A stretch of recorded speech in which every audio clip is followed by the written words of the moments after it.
Yesus dihadapkan kepada Pilatus untuk diadili seakan dia seorang penjahat.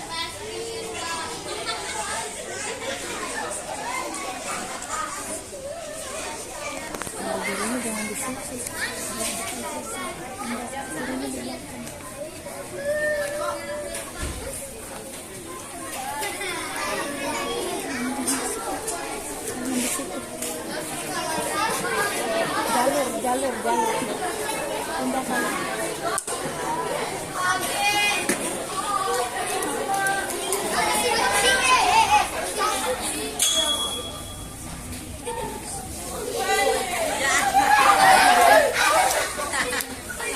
Apakah tujuanmu terhadap orang ini?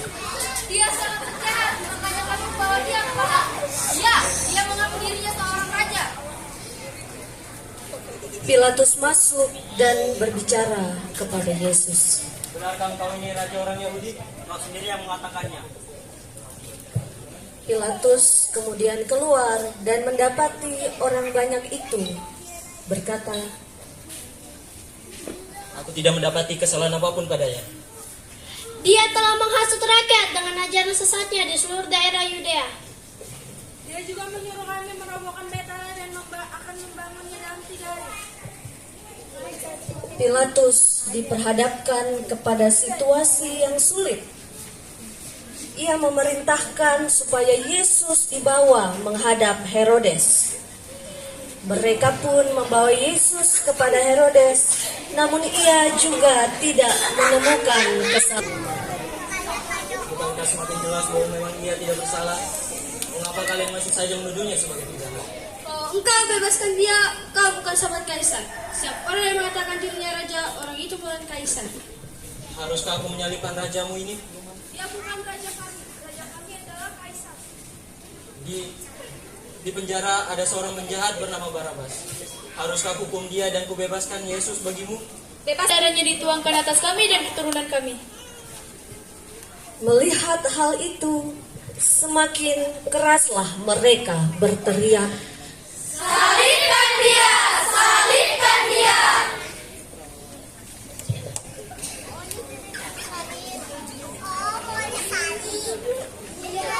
membawa Yesus untuk disalibkan.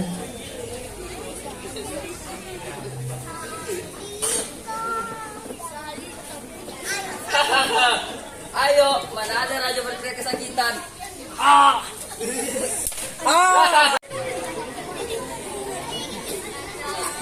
Hei tebak, siapa yang mukulmu? Salam, ayo raja orang Yahudi. Salam.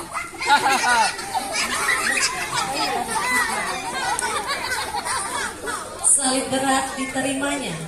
Dengan tegar ia yang mesti dihadapinya. Meski berat, ia tetap memikul salib itu dengan mantap. Sorot mata tidak kesempurnaan manusia.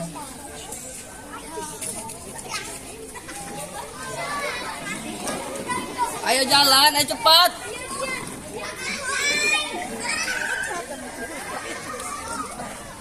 Ayo bangun, ayo jalan.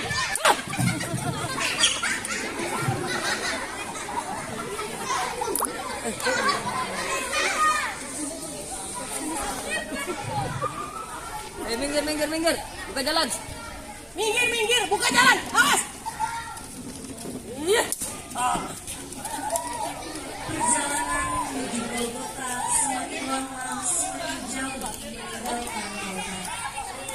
Banyak darah keluar dari luka-lukanya. Badannya dan terus muncul deras dari luka.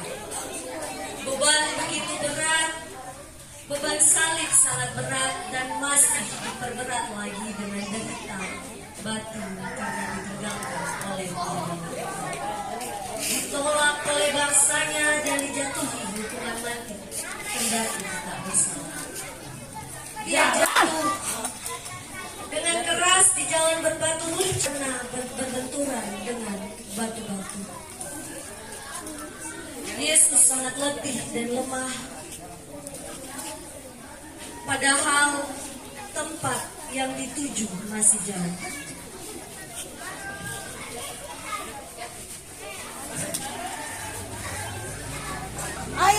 bangun, jangan sampai dia mati, jalan.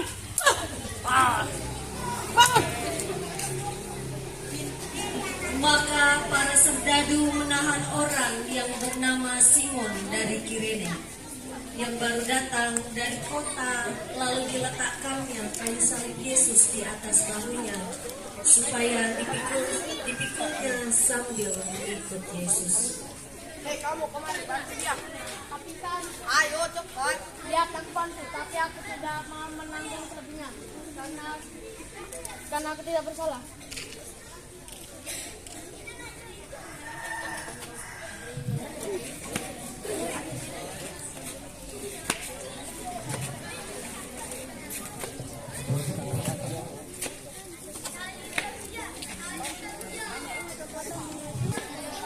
Ayo, hanya segini kekuatanmu, Yesus. Mas, Iya. Cepat. Yesus hanya bisa membisu dan diam dalam hatinya. Anak-anakku, bertobatlah. Ia tetap bertahan dan terus berjalan. Akan tetapi, tubuh Yesus tiba-tiba menjadi tak berdaya.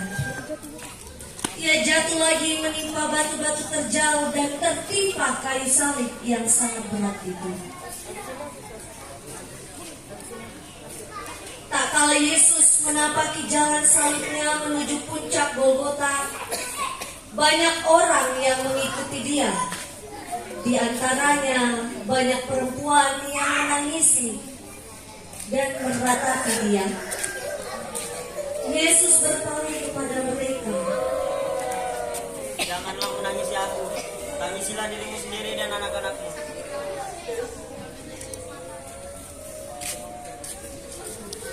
Hari semakin panas, jalan menuju puncak Golgota semakin menanjak.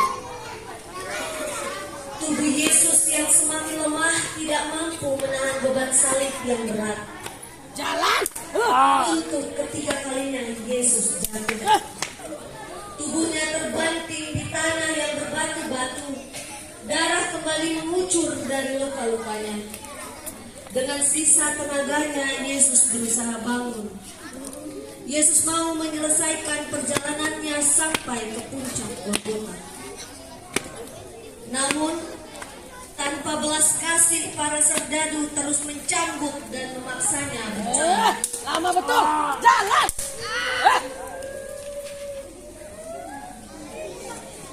Akhirnya, sampailah mereka di tempat yang namanya tengkorak. Tempat mereka menyalibkan Yesus. Pakaiannya dikoyakkan. Kemudian jubah itu pun diundi oleh para serdadu-serdadu itu. Kawan-kawan. Ayo, kita undi. Kira-kira siapa yang dapat bajunya raja ini? Kamu apa kepala? Ikut. Koin. Ayo kita undi. Wah, bajunya raja.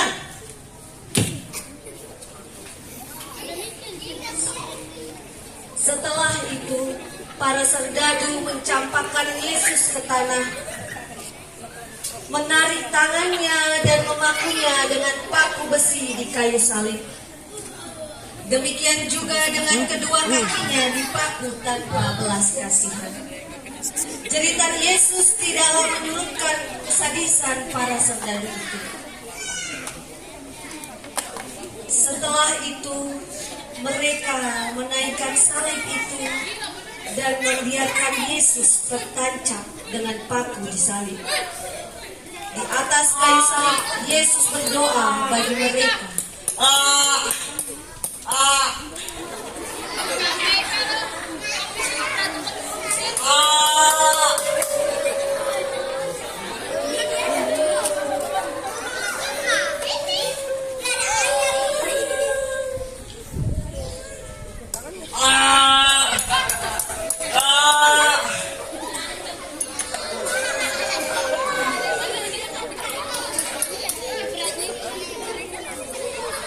Kawan-kawan, ikat kakinya.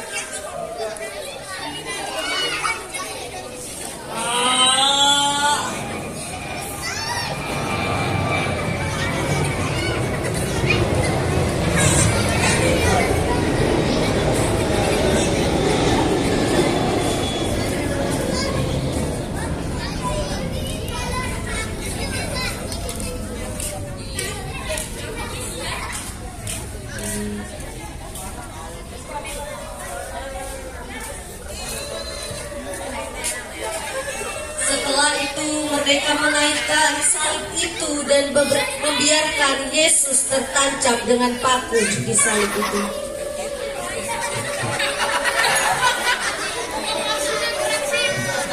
Di atas kayu salib, Yesus berdoa bagi mereka dengan berkata, Ya Bapa, ampunilah mereka karena mereka tidak tahu apa yang mereka perbuat.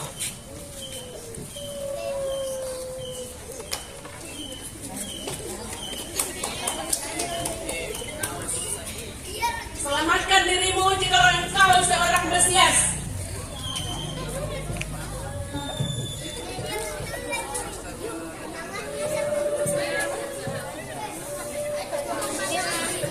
Hai Raja, selamatkanlah dirimu. orang banyak terus menghujat juga para serdadu itu. Di atas kepalanya ada tulisan, inilah Raja orang Yahudi. Raja orang Yahudi, lihatlah. Mulai pukul 12 siang, kegelapan meliputi seluruh daerah itu sampai pukul 3 sore. Lalu Yesus berseru dengan suara nyaring,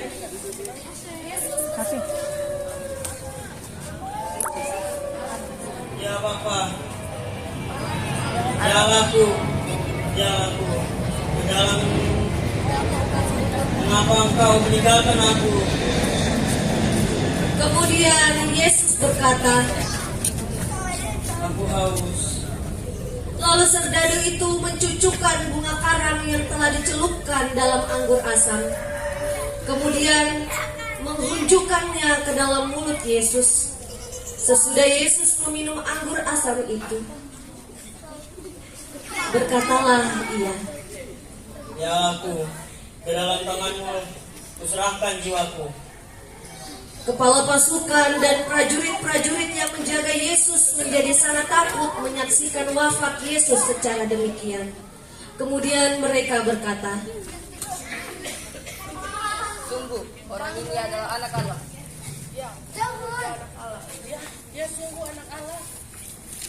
setelah Yesus menyerahkan nyawanya dan hari sudah sore, Yusuf dari Arimatea pergi menghadap Pilatus dan meminta untuk memakamkan mayat Yesus.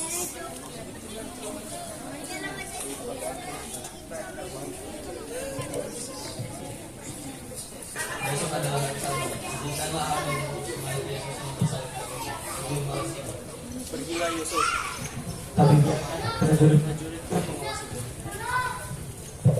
Maka pergilah Yusuf dari Arimatea, dan ternyata di Golgota Nikodemus sudah menunggu dengan membawa rempah-rempah dan kain kafan untuk mayat Yesus. Izinkanlah saya membantu. Mari kita urus mayat dulu. Saya telah membeli rempah-rempah dan kain kafan yang diperlukan.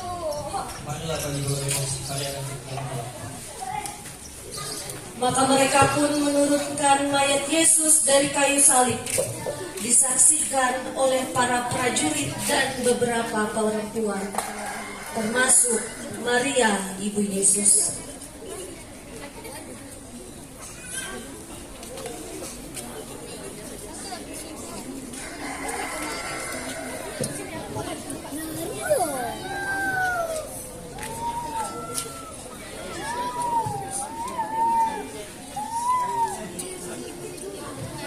Segera sesudah itu mereka membungkus mayat Yesus dan membawanya ke dalam kubur batu yang baru di sebelah timur Yerusalem.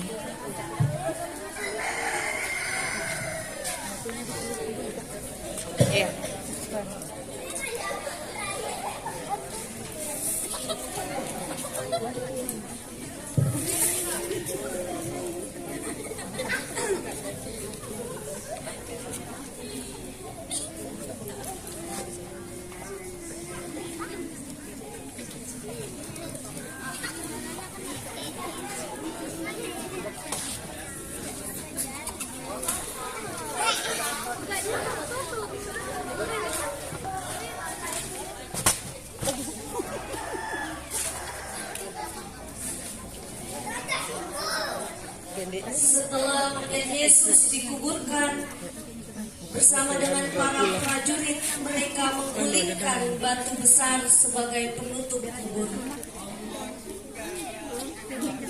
Mereka kembali ke Yerusalem, tapi prajurit tinggal di situ menjaga kubur Yesus sesuai permintaan Mahkamah Agung.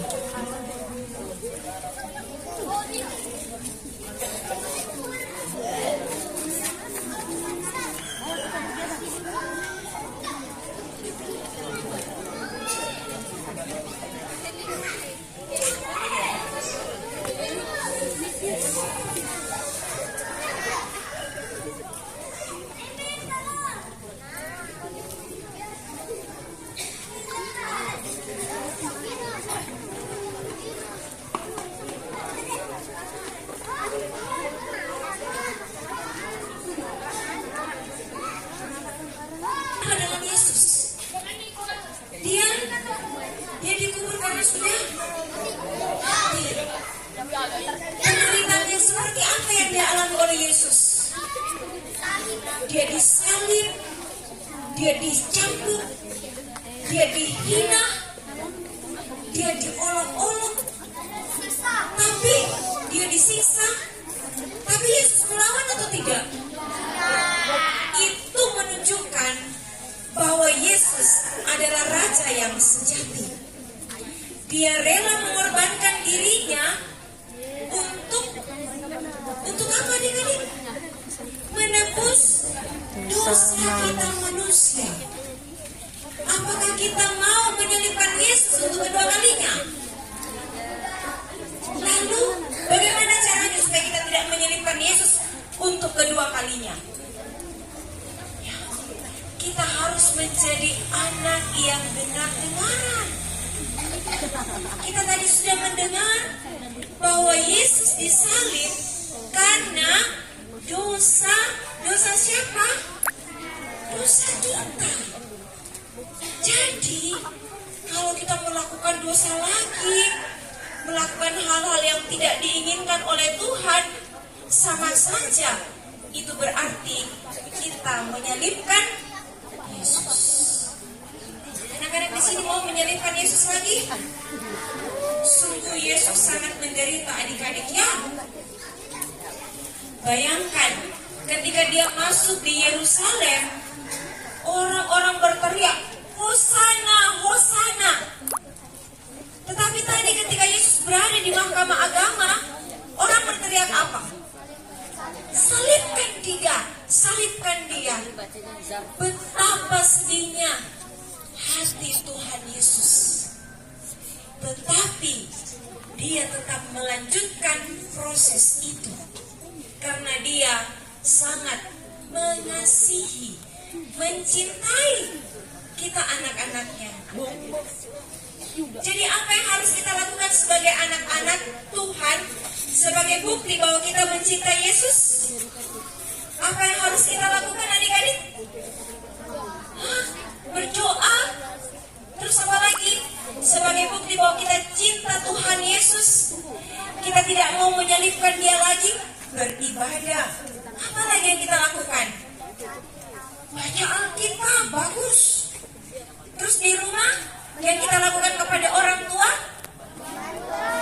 Bantu orang tua. Terus bagaimana sebagai seorang siswa, sebagai seorang pelajar di sekolah? Belajar. Ya, bukan kakak yang menyuruh adik-adik mengatakan itu, tetapi adik-adik sendiri yang mengatakannya ya. Apa yang kita sudah katakan, jadikan itu sebagai sebuah komitmen, sebagai sebuah janji, bahwa sebagai pengikut Kristus, saya juga siap melakukan apa yang dikehendaki oleh Tuhan, semua yang tadi adik-adik sudah sebutkan. Mari kita bersama-sama membuka Alkitab kita.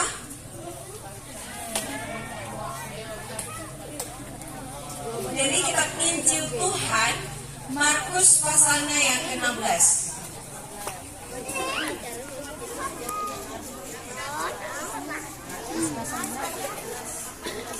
Markus 15, maaf. Markus 15 ayat 12 sampai 20a.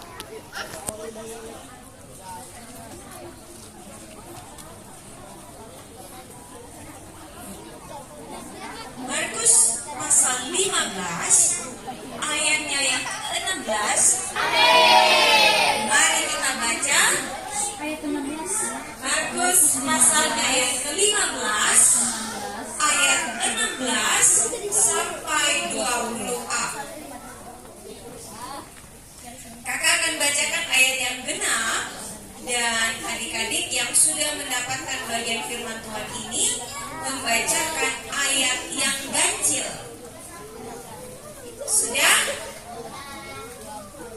Lembaga Alkitab Indonesia memberikan judul Yesus diolok-olokkan. Kemudian serdadu-serdadu membawa Yesus ke dalam istana, yaitu gedung pengadilan, dan memanggil seluruh pasukan berkumpul.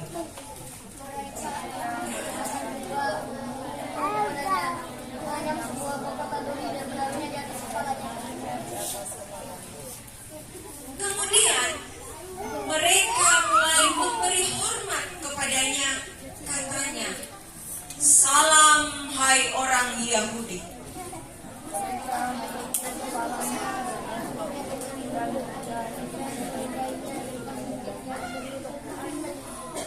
Sesudah mengolok-olokkan dia, mereka menanggalkan jubah ungu itu daripadanya dan mengenakan pula pakaiannya kepadanya. Demikianlah firman Tuhan. Haleluya. Amin.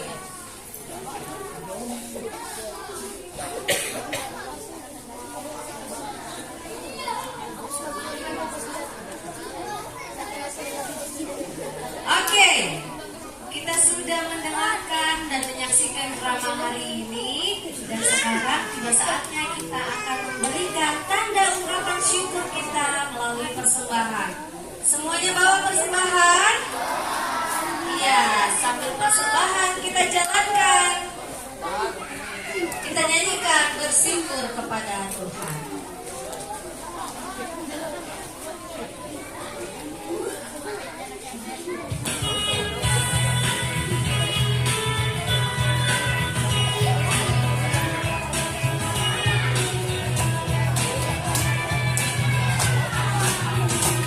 Bersyukur kepada Tuhan, bersyukur kepada Tuhan, sebab Dia baik. Bersyukur kepada Tuhan,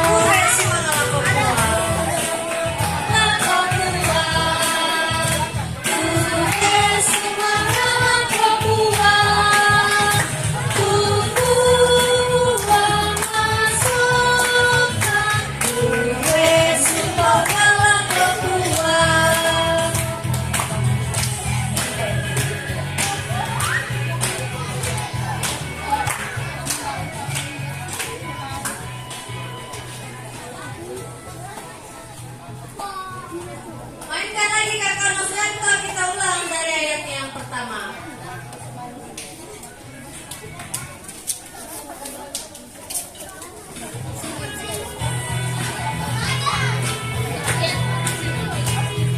Semua menyanyi.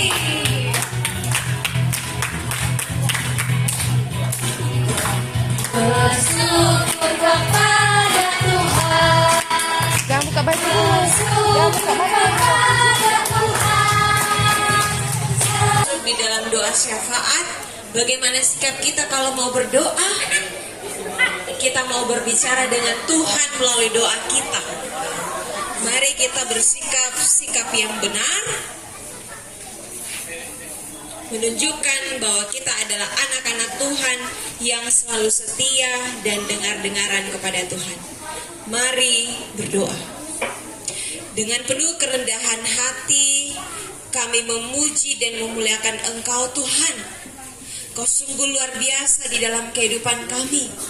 Engkau sungguh begitu baik. Engkau rela mengorbankan dirimu. Engkau rela mati di atas kayu salib demi menanggung dosa-dosa kami manusia. Karena itu Tuhan, melalui drama yang telah kami saksikan, memberikan pemahaman kepada kami bahwa sungguh Engkau begitu menderita. Tetapi Engkau tetap taat melakukan proses penderitaan itu. Karena Tuhan mau menunjukkan sebuah contoh dan teladan bagi kami sebagai anak-anak Tuhan. Bahwa di balik penderitaan yang Kau alami, di semuanya itu ada keselamatan yang Tuhan telah siapkan bagi setiap orang yang percaya kepadamu. Inilah yang menjadi kekuatan iman bagi kami, Tuhan.